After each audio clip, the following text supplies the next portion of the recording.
नमो अरिहन्ताणं नमो सिद्धाणं नमो आयर्याणं नमो वज्रायाणं नमो Lowe सौवसाहूणं नमः श्रीवर्धमानाय निर्धूतकलिलात्मने सालोकानां त्रिलोकानां यद्विद्यादर्पणायते।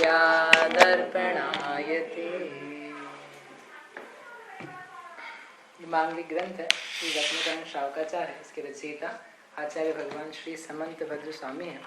इसमें तृतीय अधिकार में अणुव्रतों का प्रकरण अपन समझ रहे हैं। उसको जान करके हम भी व्रत धारण कर सकें इस भावना से इसे पढ़ते हैं। तो 3 व्रत अपन ने कल कर लिए थे, आज पढ़ते हैं चौथा व्रत। चौथे व्रत का नाम है ब्रह्मचर्य अणुव्रत। ब्रह्मचर्य अणुव्रत के पहले एक अचौर्याणुव्रत संबंधी बात समझते हैं कि किसी की पड़ी हुई चोरी ऐसी उठा लेना चीज़, या माल कम मूल्य पर ले लेना, सेवाओं जितनी थी जिसका जितना मूल्य था उससे कम मोल में ले लेना, तो उसे चोरी कहते हैं। पता है ना, सेवा जैसी ली है वैसा मूल्य ना चुकाना, कम चुकाना। तो बाजार में बहुत सारी चीज़ें बिकती हैं, ऑफर्स भी आते हैं, बाय 1 गेट 1 फ्री आता है कि नहीं, अथवा कई बार 50% ऑफ, 60% ऑफ, बिल्कुल 80% ही ऑफ, इस टाइप में सामान दिया जा रहा है। या समझो कोई कह रहा है कि हम आपको पहली राइड रिक्शा की, जुगनू की फ्री देंगे, ओला की पहली राइड फ्री देंगे। तो वो भी हमने सर्विस ली, उसका पैसा नहीं चुकाया। ओला समझते कि नहीं, टैक्सी सर्विस। तो उस सर्विस में आपने पहली बार यूज़ किया और आप घूम फिर के आ गए और उसने आपसे पैसे नहीं लिए, तो चोरी है कि नहीं है? नहीं, क्योंकि फर्स्ट राइड तो उनकी तरफ से फ्री दे रहे ना अपन। तो आपने सर्विस तो यूज़ करी, उसके पैसे दिए, तो अपन तो कि ये तो उसका ऑफर है और ये उसका बिजनेस है, ये उसका बिजनेस मॉडल है। मतलब वो वास्तव में दुखी भी नहीं हो रहा है और उसका कोई पैसा जा भी नहीं रहा है, वो उसके माध्यम से आपको बेचना चाहता है। तो वो उस तरीके को अपनाता है जो कि एक मार्केट स्ट्रेटेजी है। तो इसलिए वैसा कोई करता है और उसका प्रयोग करे तो वो कोई चोरी नहीं है। ऐसे ही मार्केट में बहुत सारी सेल लग रही है, उसमें सामान खरीदा है तो वो कोई चोरी नहीं है। भावताव करके अपन ने सामान लिया और सामान में जो भावताव किया जाता है वैसा करके खरीदा, उसमें भी कोई चोरी नहीं है। हाँ, जबरदस्ती दबाव बना करके और अपनी पोजीशन का लाभ उठाते हुए पैसा कम करवाया जाए, उसके कॉस्ट से भी नीचे चला जाए या उसको प्रॉफिट ना हो, उसका नाम चोरी है। समझो हम आपकी दुकान पे आए तो आपसे सामान लिया, आपसे कपड़ा लिया, आपने कहा कपड़ा है 500 रुपये का, 500 रुपये आप दे दो। तो हमने कहा नहीं 500 का नहीं आता है, 400 का आता है, सब जगह 400 का ही मिलता है। तो आपने कहा भैया से कौन अपना अच्छा ही लगता है, जाने दो, है तो नहीं 400 का भी, लेकिन अगली बार से ध्यान रखेंगे, ऐसा करके आपने दे दिया। तो वो मेरे लिए क्या कहलाई? चोरी। क्योंकि आपने अपनी पोजीशन, जो आपकी स्थिति थी, उच्च पदाधिक था, उसको लेकर के या मंत्री आदि के पद के कारण से उस चीज़ का मूल्य सही नहीं चुकाया, तो वहाँ तो चोरी है। लेकिन ऐसे ही किसी दुकान पे गए, उससे 500 में बोला कि 500 में आएगी, हमने कहा नहीं 400 देंगे, तो उसने कहा ठीक है, मोल भाव करके 400 रुपये सेटल हो गया, उसने दे दिया। और हम तो जा रहे थे, उसने बुला करके दिया, नहीं भैया आके ले जाओ, बुला करके दिया, तो वो चोरी नहीं है। लेकिन एक प्रेशर बना करके लेना, जबरदस्ती लेना, उसका नाम चोरी हो सकता है। ठीक है, तो वो चोरी के अंतर्गत वाली बात रह गई थी, वो समझ लेना। क्योंकि हर जगह जहाँ हमने सेवा का प्रयोग किया, धन नहीं दिया, तो कोई चोरी ही हो ऐसा ज़रूरी नहीं। डिपेंड करता है कि सर्कमस्टांस कैसे हैं, यानी वो किस रूप में दिया जा रहा है। चौथा व्रत है, इसका नाम है ब्रह्मचर्य अणुव्रत। इसको पढ़ते हैं। न च परदारान् गच्छति न परान् गमयति च पापभीतिर्यत् सा परदार निवृत्तिः स्वदार संतोष नामापि। बहुत अच्छा व्रत है। क्या नाम है व्रत का? परदार निवृत्ति ही। परदार, पर यानी दूसरी, दार यानी स्त्री, उससे निवृत्ति। अन्य जो पर स्त्री है उससे निवृत्ति करना, उससे दूर होना, वह स्वदार संतोष नाम का या परदार निवृत्ति नाम का व्रत है। ब्रह्मचर्य अणुव्रत इसका नाम है। इसके नाम से लोगों को डर लगता है। ब्रह्मचर्य अणुव्रत आप ले लो भैया, तब वो लगे भैया क्या बात कर रहे हो, आपने तो शादी कर लिया, मेरे को तो छोड़ दो। क्यों? तो भाई ब्रह्मचर्य अणुव्रत लेने का बोल रहे हैं, महाव्रत का थोड़ा ना बोल रहे हैं। ब्रह्मचर्य अणुव्रत का क्या मतलब है कि पर स्त्री का मेरे त्याग है, स्व स्त्री का त्याग की नहीं बोल रहे हैं। लेकिन वो नाम क्या उसका, ब्रह्मचर्य अणुव्रत, तो व्यक्ति को लगता है कि तो बस ब्रह्मचर्य बना देंगे हमें, ब्रह्मचारी पूरा का पूरा, कभी हमारा विवाह भी नहीं होने देंगे। जबकि वो कह रहे हैं कि ऐसा नहीं है, इसमें पराई स्त्रियों का त्याग किया है, स्व स्त्री का त्याग भी नहीं किया है। स्व स्त्री का त्याग तो प्रतिमा जब इसमें आएगी ना, सातवीं प्रतिमा, वहां जाके उसका त्याग होगा। और फिर ब्रह्मचर्य महाव्रत आएगा, उसमें स्त्री मात्र तक का त्याग हो जाएगा, तो वह अलग अवस्था है।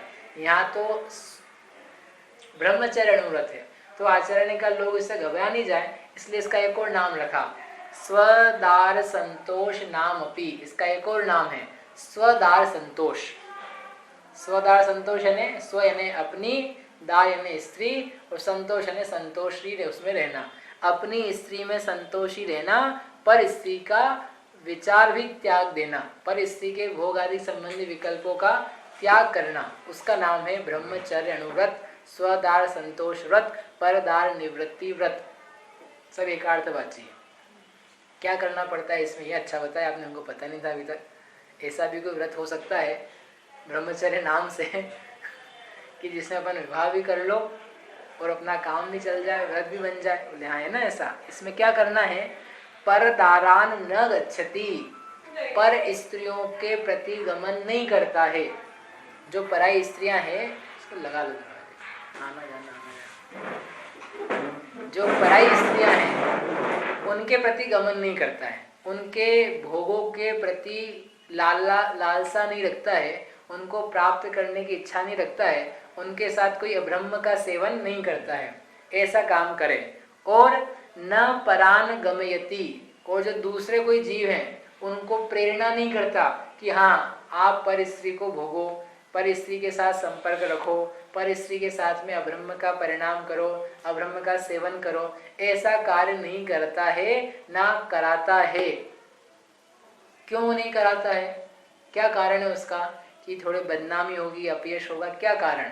तो आचार्य देव ने बहुत सुंदर रीजन दिया, पाप भीते है, जो पाप के भय से भयभीत होकर के ये कार्य नहीं करता है, उसके स्वदार संतोष व्रत है।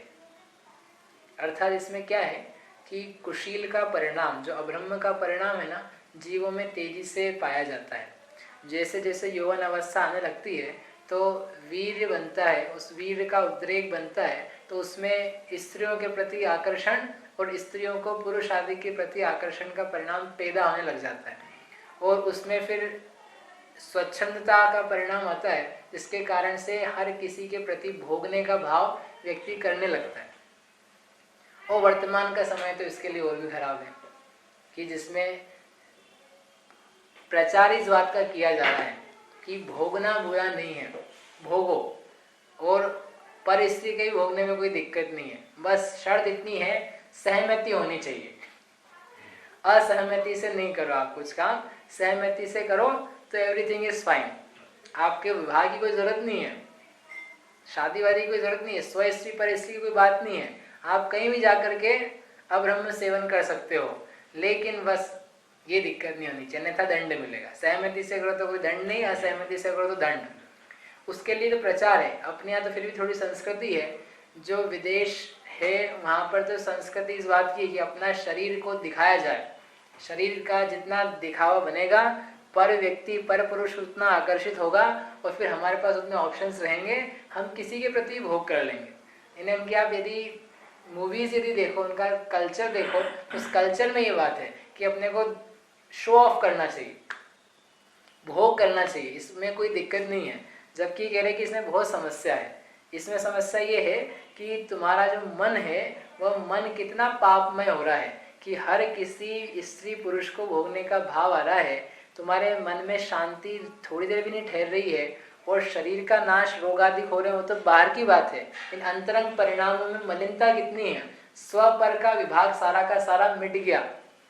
ये तो पता है कैसी स्थिति हो गई, तिर्यंचों जैसी। तिर्यंच क्या है कि उनमें कोई विभाग नहीं है, स्व स्त्री और पर स्त्री का।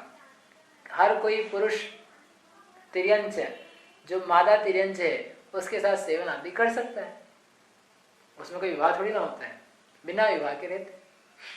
तो ऐसे यदि मनुष्य करने लग जाए तो वो कैसे हो जाएंगे, तिर्यंच जैसे ही है। इनमें क्या मनुष्यता बची है? मनुष्य तो वो है जो संस्कारी हो, जो मननशील हो, हे उपादेय को जाने, कर्तव्य कर्तव्य को जाने, पाप पुण्य को जाने और उस प्रकार से प्रवृत्ति करे, पाप से बच के पुण्य में। तो ये इसका परिणाम पाप में है। और जितना जितना बाहर का संस्कार अपने यहाँ आता है तो उसके कारण से अपनी भी प्रवृत्ति वैसी बनने लग जाती है। तो उससे बचाने वाला ये बहुत सुंदर व्रत है, जिसमें आचार्य बहुत सही सुंदर मार्मिक तत्काल के समय में योग्य शिक्षा दे रहे कि आपको अब्रह्म के सेवन का हम निषेध नहीं कर रहे, क्योंकि हमें पता है कि तुम्हारे सबके परिणाम एक जैसे नहीं हैं, आपके अलग अलग प्रकार के परिणाम हैं। युवा अवस्था आती है, संयम आदि लेने की सबकी शक्ति नहीं है, तो विवाह की व्यवस्था है, स्व स्त्री स्व पुरुष की व्यवस्था है। उस व्यवस्था को लेकिन छोड़ करके अन्य रूप में चले जाओगे तो पाप भी लगेगा और धर्म से भी जाओगे, शील से भी जाओगे और नरक आदि कुगतियों में गमन होगा। 7 व्यसन में से 2 व्यसन रखे पर स्त्री संबंधी। 7 व्यसन के नाम याद है? नाम याद है? नहीं याद है? 7 व्यसन पढ़ने चाहिए पहले। जुआ, आमिष, मदिरादारी, आखेटक, चोरी पर नारी, एक ही लाइन है उसमें। 7 हो गए। जुआ, आमिष, आमिष यानी मांस, जुआ, आमिष, मदिरा, दारी, दारी यानी स्त्री, पर स्त्री, जुआ, आमिष, मदिरा, दारी, आखेटक, शिकार, चोरी, पर नारी। तो एक तो है पर नारी और एक है दारा, दारा ने वेश्यागमन। एक तो वेश्यागमन करना और एक पर स्त्री का सेवन करना, ये दोनों अलग अलग 2 लिए पर स्त्री संबंधी, कुशील संबंधी व्यसन के अंदर। दारी यानी वेश्या, पर नारी यानी पर स्त्री, वेश्या यानी जो लोक में प्रसिद्ध है ये वेश्या है। दोनों में से बड़ा पाप कौन सा पता है? दोनों ही पाप है, वेश्यागमन भी पाप है और पर स्त्री सेवन भी पाप है। दोनों में से बड़ा पाप कौन सा है? पर स्त्री का सेवन, वो बड़ा पाप है।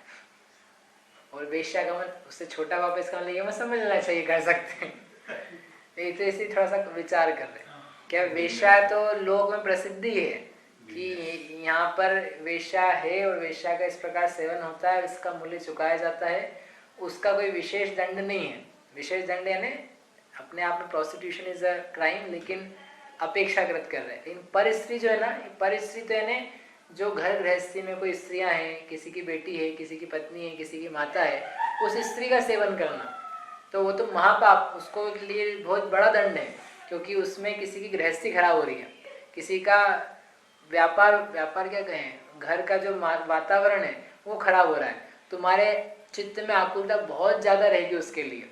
वेश्यागमन जो है, उस वेश्यागमन में तो पता है सबको कि ये तो वेश्या ही है, लेकिन इसमें तो पता भी नहीं था और तुमको ही भय खुल नहीं जाए बात, इसलिए उसको आचार्य ने कहा कि ये बहुत बड़ा पाप है। कौन सा? पर स्त्री सेवन का, पर स्त्री गमन का। वेश्यागमन फिर हम कर सकते हैं? अरे भैया, यहाँ समस्त पर स्त्री के त्याग की बात कर रहे हैं, तुम आधी अधूरी बात सुन के कुछ तो भी नहीं समझ लेना कि ये तो एक कम समझने के लिए आपको बताया।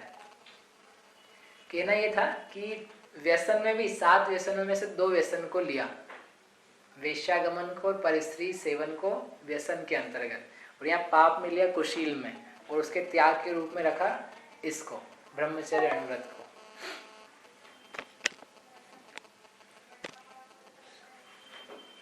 ब्रह्मचर्य अनुव्रत है, अभी जीव ने समय प्राप्त नहीं किया और जब प्रतिमा लेता है तब व्रत का पालन करने का अवसर आता है। हाँ। दूसरी प्रतिमा है इसमें। हाँ। तो उस समय अनुव्रत लेता है, तो वहाँ उस समय वहाँ पालन करना चाहिए कि अभी इस वर्तमान भूमिका में करना चाहिए? हाँ, इनका एक प्रश्न है, अच्छा ये पूरा नहीं हुआ, ये प्रश्न थोड़ा अलग है कि कोई जीव है सम्यक दृष्टि होवे, वो सम्यक दृष्टि होकर के चतुर्थ गुण स्थान प्राप्त करके फिर व्रत आदि का धारण करे, प्रतिमा आदि का पालन करे।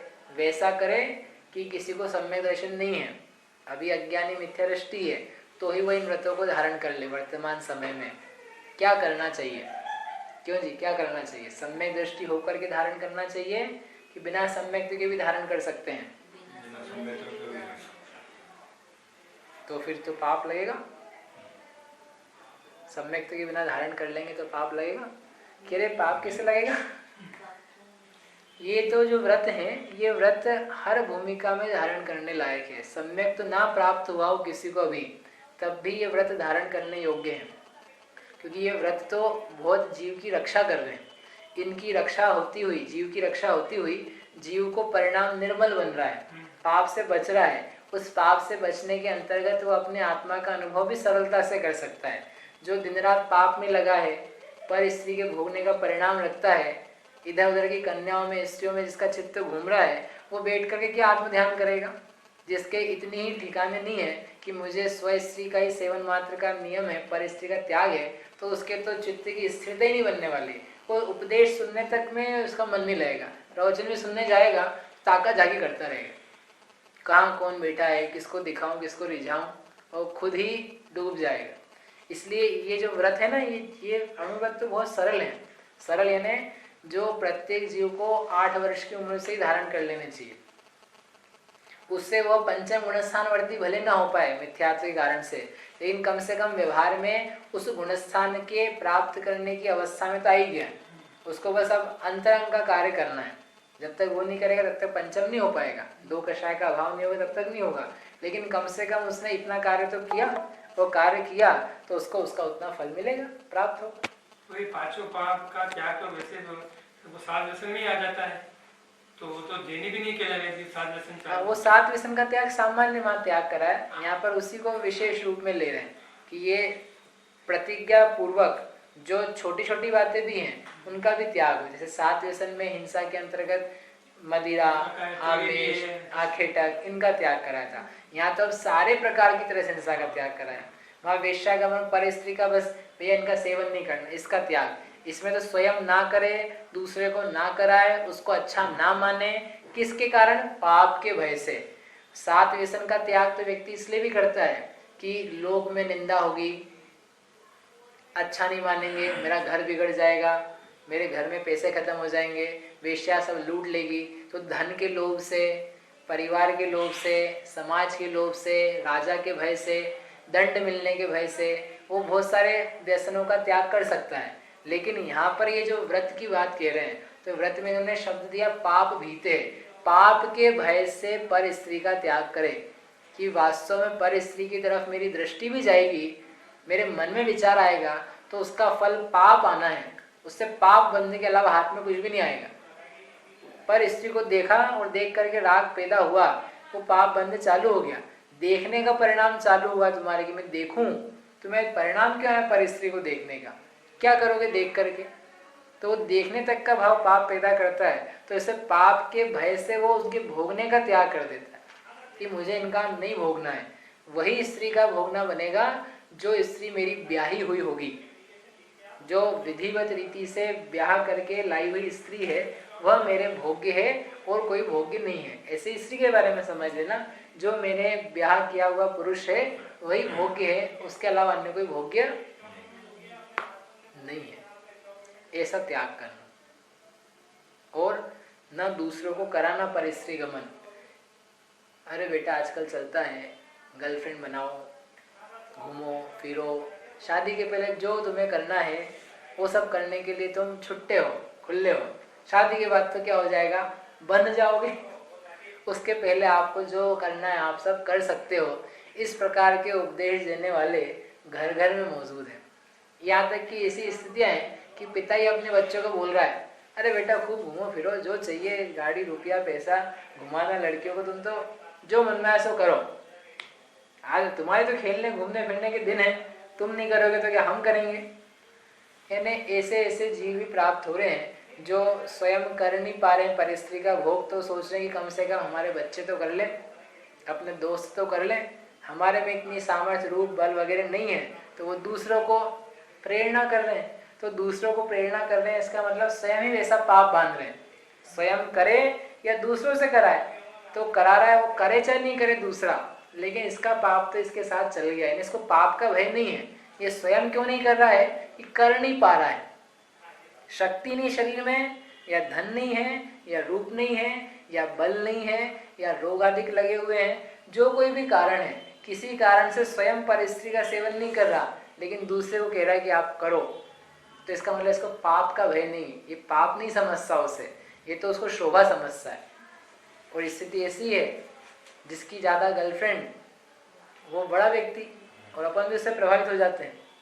कोई व्यक्ति कॉलेज में हो और वो कॉलेज में बिल्कुल उसके आसपास 2 4 5 लड़कियां मंडराती हुई रहे, तो बाकी लड़के देख देख के क्या सोचते हैं, ये कितना भाग्यशाली है, इसके आजू बाजू में कितनी सारी गोपियां मंडरा रही हैं, काश मेरा भी भाग्य ऐसा होता कि 2 4। तो भाई तू क्या सोच रहा है? तो तेरा परिणाम कैसे हो रहे हैं? ये तो ठीक है, मतलब ये परिणाम ठीक है, मतलब ये होते हैं हम भले स्कूल कॉलेज नहीं जाएं, अपन टीवी देखा करते हैं, और टीवी में एक्टर होता है और एक्ट्रेस होती है, तो उनके नाना प्रकार के दृश्य दिखाए जाते हैं। तो जीव बैठा बैठा यही सोचता रहता है कि इसको कितना मज़ा आ रहा है, इसके कितने भोग हो रहे हैं, इस एक्टर की जगह काश मैं होता तो कितना मज़ा आता। तेरा मज़ा समझ में आएगा जब नरक की कथाएं सुनाएंगे तुम्हें, जब नरक की पिक्चर दिखाएंगे। उस नरक की पिक्चर में दिखाया ना, ग्रंथ में लिखा है, आग की पुतलियां बनाई ले तबलती हुई, लोहे की पुतलियां, बिल्कुल गर्म करा उसको, बिल्कुल लाल चट हो रही है, और नारकी जीव को ले जाके ले गले मिलना था ना, लग गले, जितना गले लगना है वही तो स्त्री है। स्त्री का शरीर गर्म होता है, इसका शरीर भी गर्म है, इसके साथ गले लगता, आलिंगन करता, तो जैसा सुख तुझे वहां था वैसे ही आना चाहिए। देखो एक स्त्री चाहिए, हम तो 10 दिला देते हैं, आजू बाजू सब तरीके से लोहे की पुतलियों से नचा दे उसको, देखने ही रोंगटे खड़े हो जाए, पढ़ ले उसके बारे में तो जीव डर जाए। वो पाप का भय विचार नहीं करता, और बस उसको बाहरी शोभा दिखती है कि बाहरी कितना अच्छा काम चल रहा है। ऊपर की चिकना चुपड़ी बातों में आकर के अपने परिणाम नहीं खराब कर लेना, ये बहुत महत्वपूर्ण शील नहीं होगा तो कैरेक्टर लेस आदमी कुछ नहीं कर सकता जीवन में।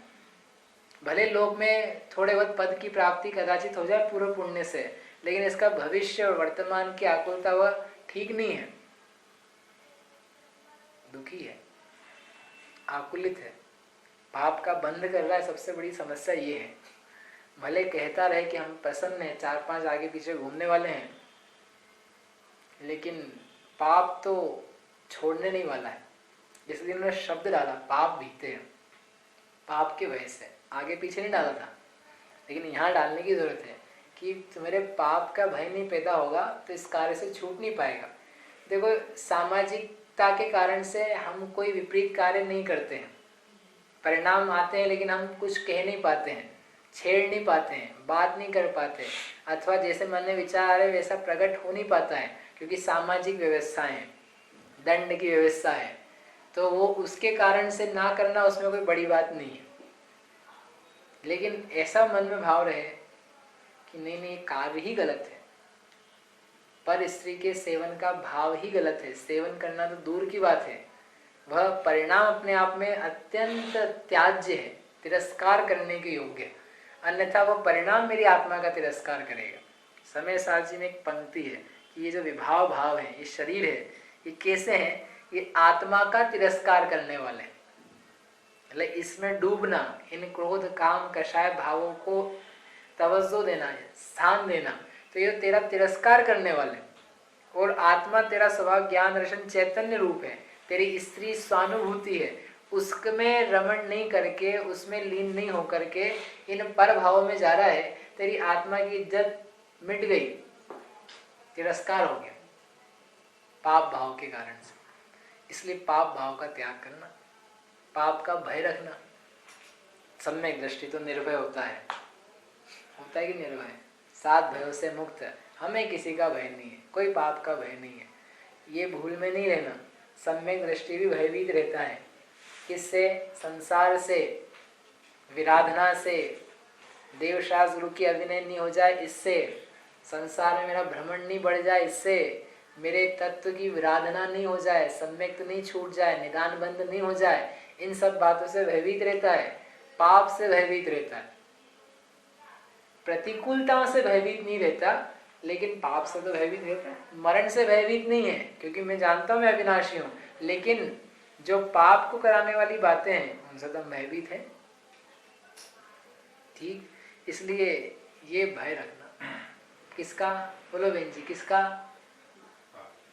ब्रह्मचर्य का भय रखना नहीं, ब्रह्मचर्य से तो प्रेम करना, ये तो रक्षा करने वाला है। पाप का भय, किसी को गलत सलाह भी नहीं देना कभी, ना देना और ना अनुमोदन ना करना। टीवी पिक्चर में देखते ना, इतने उन सब में एक ने एक लड़की को फंसाया, तो हाँ ये अच्छा हीरो है ना अपना, अब हीरो है तो इसकी तो अनुमोदना अपने को करनी पड़ेगी।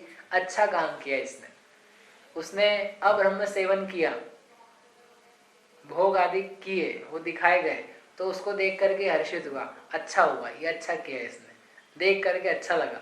तो ये तो पर का पर सेवन कर रहा है, तो तुम करा नहीं रहे लेकिन उसकी अनुमोदना करने लगे। तो ऐसे दृश्यों से, ऐसी टीवियों से, ऐसे चलचित्रों से चित्त नहीं बचना चाहिए, लगना नहीं चाहिए उसमें, वो देखने सुनने लायक नहीं। ये जितना बिगाड़ कर रही है ना टीवियाँ और ये दृश्य, उतना बिगाड़ तो हिंसा पाप भी नहीं कर रहा, बहुत गंदा पाप है, बहुत बुरा दंड मिलता है इसका। सबसे ज़्यादा दंड समझ लो इसी का है, हिंसा का भी इतना नहीं है, इसमें जीव की हालत खराब हो जाती है। अच्छा, गर्लफ्रेंड वगैरह को जैसे घुमाने जाते हैं बच्चों को, हाँ, वो भी जाता तो उसमें भी पाप है। तो क्या पुण्य है? नहीं, उनके मन में क्या विचार है, किस अभी टाइप गर्लफ्रेंड बनाई है तो उसका परिणाम ही खोटा है ना। गर्लफ्रेंड क्या होती है? गर्लफ्रेंड मतलब पराई स्त्री, पराई स्त्री के प्रति भोग के परिणाम।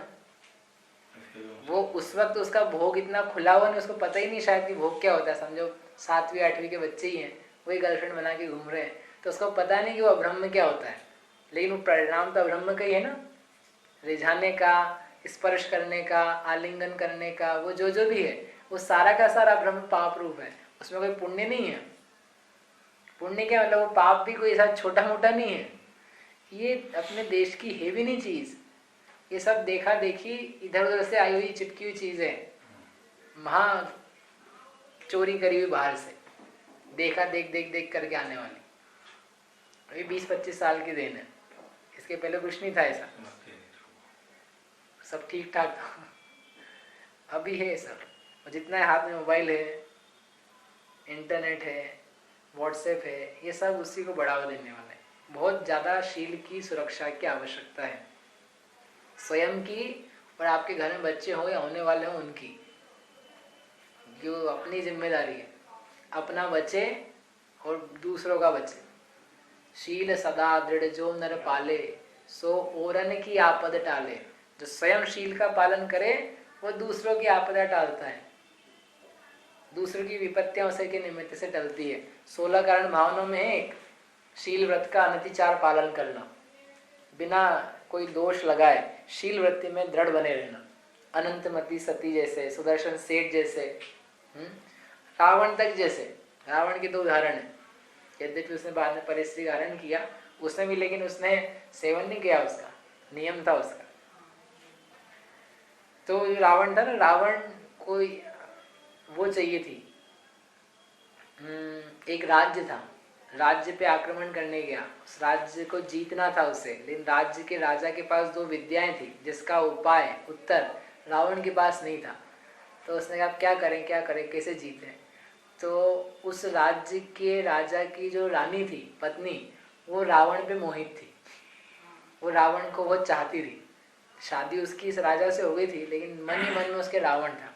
तो उसने ना चुपके से एक दूती पहुंचाई रावण के पास, कि दूती पहुंची और कहती है कि हे रावण, हे दशानन, हमारी रानी वो तुम पे मोहित है, तुम उसका सर्वस्व तुम में ही लगा हुआ है, वो तुमको चाहती है, वो चाहती है कि तुम उसके भर्ता बनो। तो ग्रंथकार ने लिखा कि रावण ने जैसे ही ऐसा सुना तो उस अपने कानों पे उंगली धर ली और कहा कि अरे अरे अरे, का मुंह हिलाया, ना ना ना, ये क्या कैसी गंदी गंदी बातें कर रही हो तुम मुझसे, मुझे ये बात भी सुनने को इष्ट नहीं है, बाहर चले जाओ। रावण ने कहा ऐसा, मतलब उसका पर स्त्री त्याग और पर स्त्री के प्रति विरक्ति इतनी थी कि मुझे पर स्त्री चाहिए ही नहीं। पर स्त्री के बारे में मतलब वो आकर के निमंत्रण दे कि हाँ मुझसे भोग करो, मेरे स्वामी बन जाओ, तब भी मुझे नहीं चाहिए, क्योंकि वह पर स्त्री है, वह किसी की ब्याही हुई है, मेरे लिए योग्य नहीं है। इतना उसके भाव था।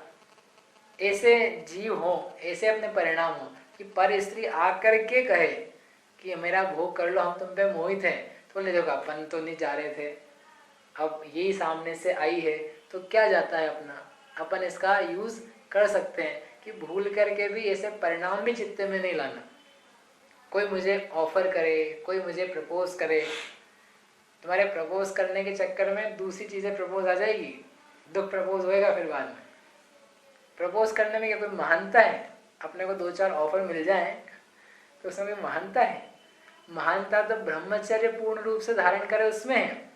इस देह से किसी भी स्त्री का भोग ना हो और यह निर्ग्रंथ रूप में प्रकट हो, यह सर्वश्रेष्ठ विभूति है जगत की। और वो ना बन सके तो कम से कम पर स्त्री का भोग नहीं करना, ये उसके नीचे है। इसमें क्या है विशेष बात कि पर स्त्री से अपन ने प्रपोजल पा लिया तो, इसलिए इन जगत के चक्करों में नहीं फंस जाना। समझ में भी अर्चेश? नहीं तो क्या युवा अवस्था में बहुत सारे अपन तो संस्कारित रहते हैं, लेकिन जो वातावरण है ना, उस वातावरण के कारण से दिमाग खराब हो जाता है। अब इसकी भी गर्लफ्रेंड है, इसकी भी है, इसकी भी है, 4 हैं मेरे मित्र, चारों की है, बस मेरी नहीं है, तो उसको लगता है मेरे में ही कोई कमी है। कमी को दूर करने के लिए क्या करना चाहिए? कमी को दूर करने के लिए वो 4 की संगति छोड़ दे, ये है कमी। एक गर्लफ्रेंड नहीं लिया ना, वो संगति खराब है तुम्हारी, संगति चेंज करो, दूसरी संगति में आओ, सही संगति में जाओ, तो तुम्हारे को जो कमी है ना वो दूर हो जाएगी। और वो संगति में रहोगे तो बिगड़ जाओगे। कोई मित्र नहीं होना वो भले, और कुसंग वाले मित्र वो नहीं चाहिए। हम एकाकी रह सकते हैं। पाप वाली प्रवृत्ति और पाप बढ़ाने वाले, उसके भोग वाले जो इनके विचार हैं, उनके साथ हमको बिताना पसंद नहीं। चुपचाप रहना अच्छा लग समझना, मौन रह करके जीवन बिताना भला है, लेकिन बेकार लोगों के पास में जाकर के कुछ तो भी विट कथा करना, कुकथा करना श्रेष्ठ नहीं। इसलिए अकेले रहो। कोई कहे कहता रहे ये अकेला रहता है, अलोन रहता है, अलूफ रहता है, जिसको जो कहना कहो, लेकिन हम अपने साथ रहते हैं, भगवंतों के साथ रहते हैं, जनवाणी के साथ रहते हैं, पाप प्रवृत्ति में नहीं जाएंगे। ऐसा मन का भाव रखना और रख करके व्रत लेना, उसका नाम है ब्रह्मचर्य अनुव्रत। ठीक है? कितना, एक तो रास्ता इतना खुला हुआ है, फिर भी व्यक्ति सोचे कि ये हम क्या करें क्या नहीं करें। तुम्हारी शादी से तो उनको मना नहीं किया, और अभी तो खैर एक ही शादी होती है, नहीं तो उन्होंने तो पहले कहा तुमसे यदि राजा का विधान है कि 4 शादी हो सकती है तो तुम 4 भी करो, हम मना नहीं करेंगे। लेकिन तुम बिना विवाह के 1-2 के बाद भी चले गए तो वो ठीक नहीं है।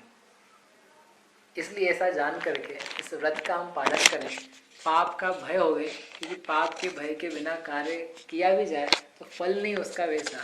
इसलिए पाप से भयभीत होकर व्रत धारण करें, इस भावना से इसको अभी यहीं तक करते हैं। और विचार इसका करें। जावाणी के ज्ञान ते सूझे लोकालोक, सो वाणी मस्तक नमो सदा देत हो।